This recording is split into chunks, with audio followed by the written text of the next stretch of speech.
ஸ்ரீ குருப்யோ நமஹ.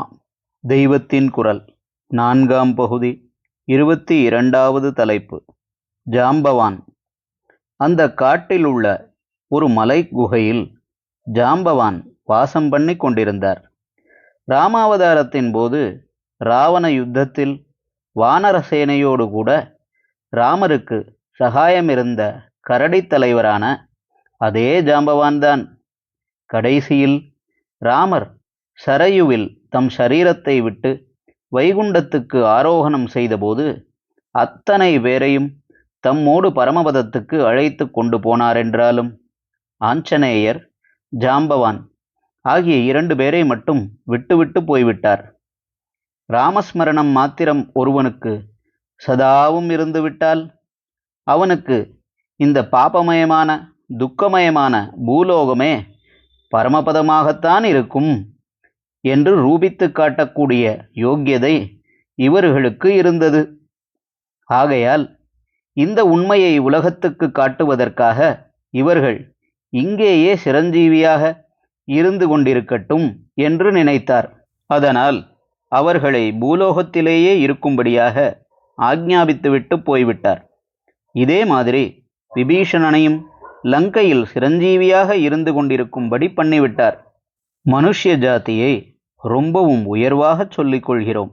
ஆனால் ராமச்சந்திரமூர்த்தி மனுஷ்ய ஜாதியைச் சேர்ந்த எவருக்கும் இப்படி சிரஞ்சீவித்துவம் லகிக்கும்படியான யோக்கியதாம்சம், யோக்கியதாம்சம் என்றால் வேறென்ன, சதா சர்வதா அவரையே ஸ்மரித்து கொண்டிருக்கும் திருட பக்திதான்.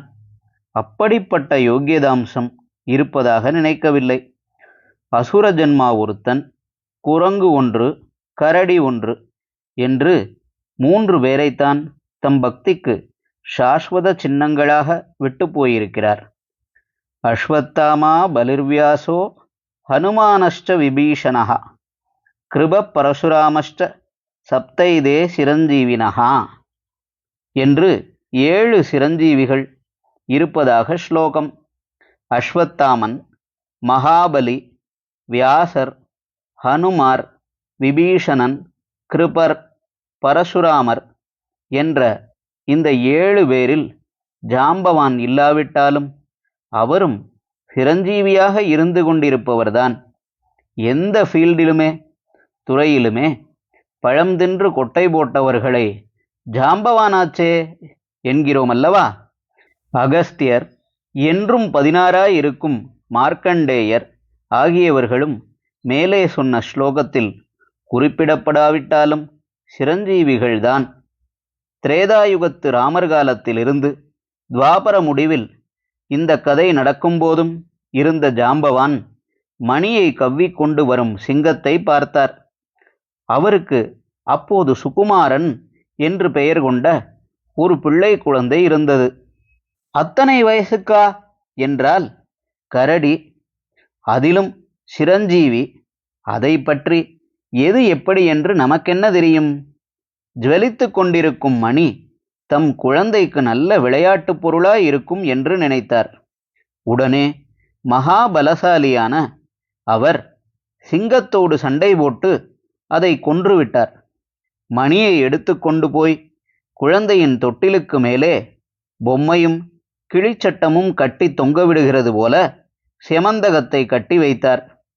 வாலி தன் பிள்ளை அங்கதனுடைய தொட்டிலுக்கு மேலே ராவணனையே 10 தலை பூச்சி என்று சொல்லி கட்டி வைத்தானாம். கண்ணை பறிக்கிற செமந்தகத்தின் ஜொலிப்பும் கரடி குழந்தையானதால் அதற்கு கூசவில்லை. நம்மகத்து குழந்தைக்கு டார்ச் லைட் அடித்து காட்டினாலே வேடிக்கையாய் இருக்கிற மாதிரிதான் கரடி குழந்தைக்கு மணி இருந்தது போலிருக்கிறது.